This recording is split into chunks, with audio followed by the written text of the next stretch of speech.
Hinihintay na lamang mapirmahan ni Pangulong Duterte ang executive order para sa smoking ban at agad na itong ipatutupad ng Department of Health sa bansa. Ayon sa ahensya, kung hindi na mababago ang isinumite na implementing rules and regulations, ang pirma na lamang ng Pangulo ay kinakailangan upang makamit ang smoke-free Philippines. May ulat ang aming kasamang si Wayway Macalma.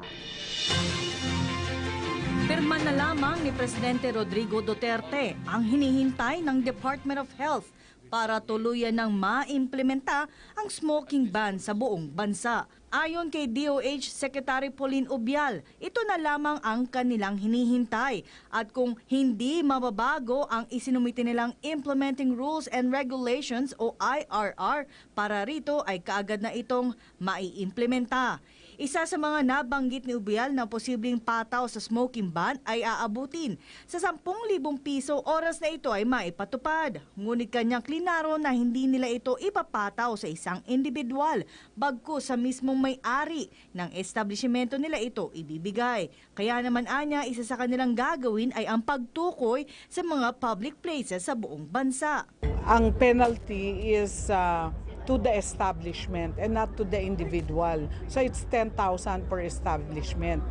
That for example, if you're a restaurant and you allowed people to smoke inside your restaurant, you will be fined 10,000 pesos. So it's just a matter of implementing, like who will be responsible, who can actually collect the fine, and how will the parang violation be established. Sabi pa ng kalihim na oras sa mapirmahan ito ng Pangulo ay ang lokal na pamahalaan na ang mamamahala sa pag-implementa nito. Bibigyan naman ng 15 araw ang publiko na malaman ang nasa loob ng IRR bago ito maimplementa sa bansa. Para sa PTV News, ako si Wayway Macalma.